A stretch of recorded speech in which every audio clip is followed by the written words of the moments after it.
gratiam supponit naturam et perficit. Have a good Sunday. Just kidding. Gratiam supponit naturam et perficit. Gratiam, say it with me, gratiam supponit naturam et perficit. How's your Latin, by the way? Maybe I should have asked you that. Gratiam supponit naturam et perficit. You maybe have heard the phrase before, grace perfects nature. Or maybe you've heard the phrase, grace builds on nature. When we talk about how does God's grace work, there's the question, does it just come into us like a magic pill and just make us totally different and new? Does it take what's already there and do something with it? Does it replace what's inside of us? What is grace? How does it interact with us? And we sometimes boil down that phrase, gratiam supponit naturam et perficit, to grace builds on nature. Oh, okay. What does that mean? Grace perfects nature. But okay, what does that mean? What is grace and what is nature? Gratiam supponit naturam et perficit. It means grace presupposes nature and perfects it. What am I talking about? We're seeing in these days, these beautiful days of spring, not today and yesterday necessarily, but at least in recent days, we've seen again the beauty of nature coming back to life, right? Fall is marked by the decline of nature, the deadening of everything around us. Nature goes back into itself, and it goes into kind of a sleep, right? It dies, and in that period of death, the ground is asleep, and the seeds are asleep, and a lot of nature is asleep, and then almost kind of on cue, one little green shoot, then another, then another, then another, and all of a sudden the flowers are back, and the leaves are back, and the birds are back, and the bumblebees are back, and the squirrels who never go anywhere, they're still here, you know. So we would say that nature, the nature out there, has a kind of integrity in itself, right? There's not like, Father Ryan is not going into his yard in the fall and saying, shh, go to sleep now, you know, and then coming outside in April saying, get up, you know.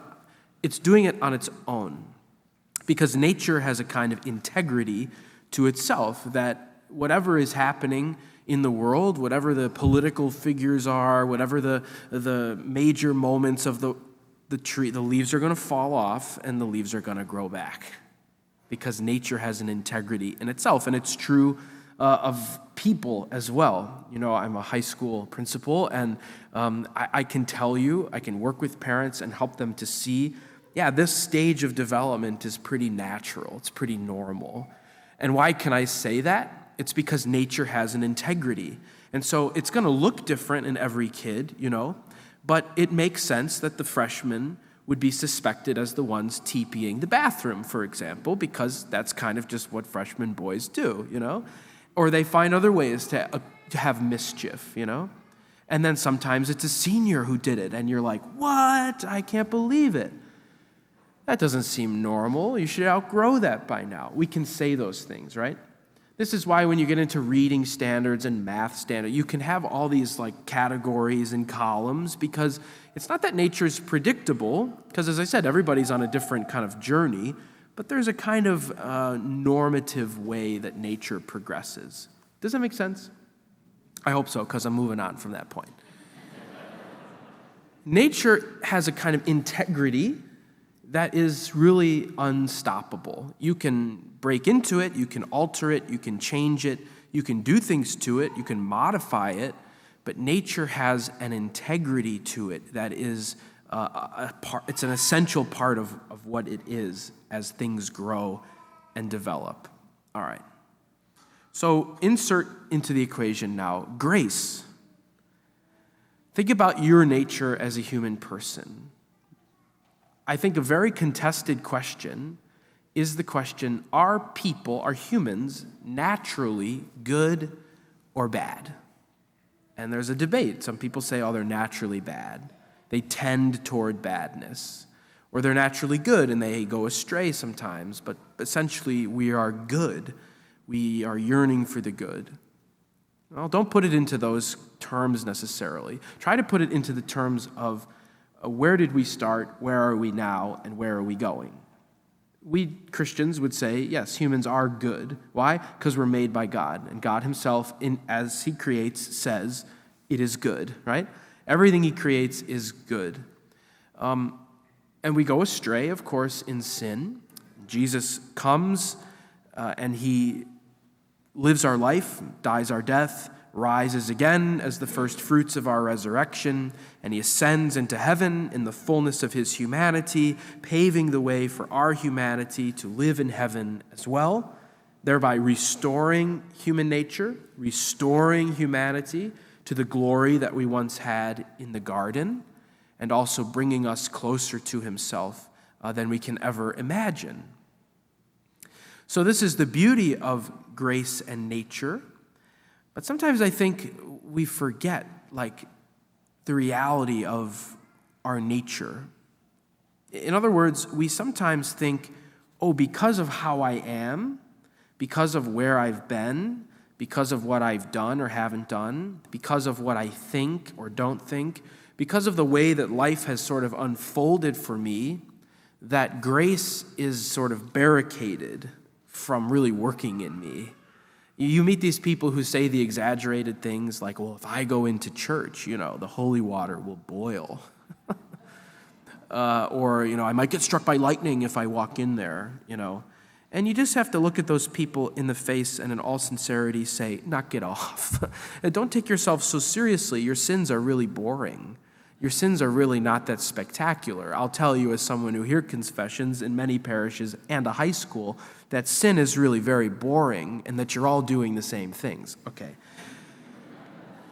So we need to be a little bit more patient with each other, I think, because the pot is calling the kettle black most of the time. But there's no such thing as a soul that grace cannot change. There's no such thing as a soul that the Lord's presence cannot come in and alter, cannot do. And this is why that translation, gratiam supponit naturam et perficit, grace, it's not that grace builds on nature, it's not that grace is perfecting nature, although that's true, but grace presupposes nature.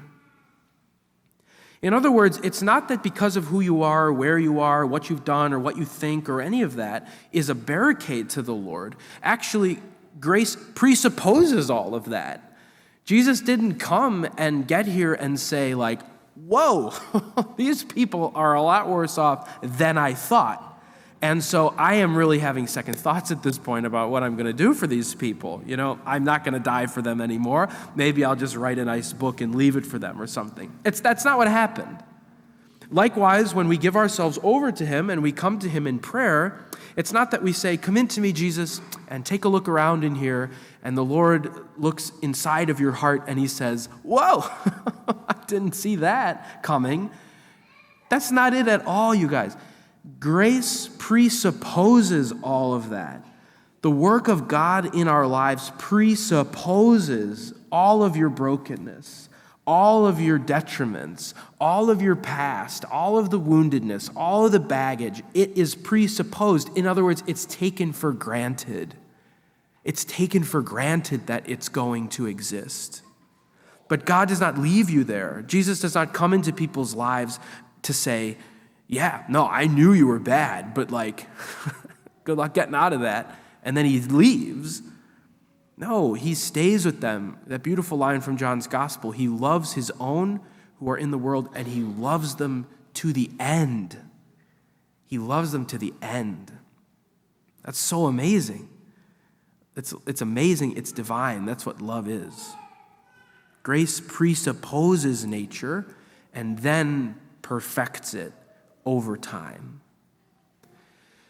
Today we hear the story of the road to Emmaus, and it's in that story that Jesus reveals himself in those two ways, in the Scriptures, in the opening of the Scriptures, and in the Eucharist, in the breaking of the bread, in his word and in his body, in the kind of dual worship of his word and of his body. And at Mass, we're called to eat the word. This is often called the ambo. It's sometimes called the table of the word, the altar of the word. And then we eat his word, we consume his word, and then we eat his body.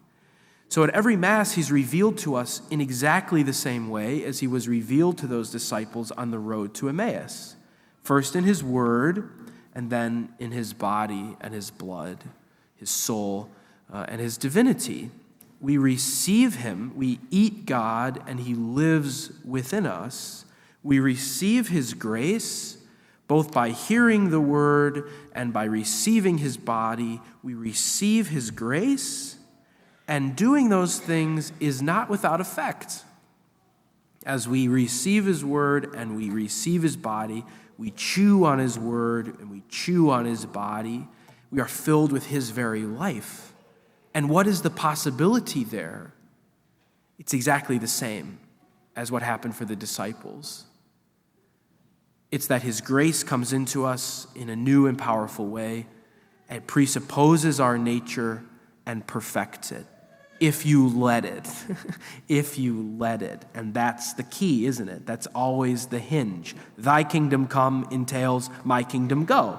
And so I am going to need a lot of courage and a lot of grace sometimes in order for the grace to come in and perfect my nature, to change me, to change the way I behave, to change the way I see, to change the way I think, to give me a new mentality about the way of the world, because the world still thinks that death is the last frontier. The Christian knows that Jesus, who is our hope, has risen from the dead, and so death is no longer something to be feared, but death instead is a gauntlet through which we must pass so that we can enjoy the fullness of life. You receive the Lord, you eat God, and he lives within you. We should put that on a t-shirt. We eat God and he lives within us. His life overtakes our life and perfects our life and makes it new. And what's the perfect illustration of this today but the writings of St. Peter? Peter before Pentecost is a little bit of a wimp. He's not so smart. He doesn't think things through. He gets angry and cuts people's ears off. He has a lot to work on. But Peter after Pentecost, listen to those readings again today. Go back and read them, because the guy who was saying these crazy things to Jesus, the one who denied Jesus, it's the same person as the one who is speaking in Acts of the Apostles today and who is writing the first letter of Peter today. It's the same guy. And after Pentecost, Peter becomes almost like a little bit too much. Chill, please. We get it. We get it. We killed him. We get it. We get it. Stop reminding us. But he keeps going and going. Why? Because what was living in him already by nature has been perfected by grace.